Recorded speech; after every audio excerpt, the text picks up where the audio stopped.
À Simu Santé au CHU d'Amiens aujourd'hui, le centre d'enseignement au métier de la santé. Beaucoup de jeunes lycéens, personnes en reconversion pour l'opération Prête-moi ta blouse, afin de rencontrer les professionnels des métiers du soin dans des lieux reconstitués. À Amiens, le reportage de Sophie Picard et Julien Guéry. Voyez. Le métier de soignant attire et c'est un vivier d'emploi. Les lycéens en train de formuler leurs vœux sur Parcoursup viennent voir de plus près la réalité. 25 professions médicales ou paramédicales sont présentées, comme celle d'infirmière. Il n'y a pas forcément les mêmes vacances ou les mêmes jours de repos que les autres personnes qui ne font pas ce métier. Donc pour vous, ce n'est pas un frein. Des ateliers montrent le quotidien de près et malgré un contexte de surmenage des infirmières, le stand est un des plus prisés. Les jeunes sont encore intéressés par le métier, ils ont peur forcément. Depuis la crise sanitaire, c'est quelque chose qui est encore... cette peur, elle est présente.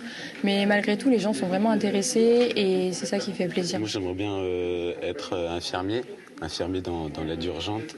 Parce que voilà, ma mère, ma sœur, tout ça, et sont aides-soignantes. Et du coup, pour moi, c'est un peu... c'est naturel, en fait. 80% des métiers du soin sont en tension aiguë. On manque de manipulateurs radio, d'aides-soignants, de préparateurs, de pharmaciens aussi. Les gens ne sont plus forcément intéressés par la pharmacie, on ne sait pas trop les causes. On sait qu'il y a 30% des places en France qui n'ont pas été prises l'année dernière, donc c'est quand même assez énorme. Donc le gouvernement, je pense, se pose des questions, les doyens aussi, et puis les pharmaciens surtout sont très inquiets. Quand vous allez tirer, le talon arrive. Oui, ça reste des beaux métiers malgré le contexte. Il faut juste éclairer les choix des étudiants pour que ils dépassent ce contexte difficile pour voir qu'il y a autre chose après. Puis après, socialement, certainement, accompagner le changement de ces métiers-là. Succès de l'opération Prête-moi ta blouse, 1200 jeunes ont répondu à l'appel des métiers du soin. Dans quelques instants, votre édition.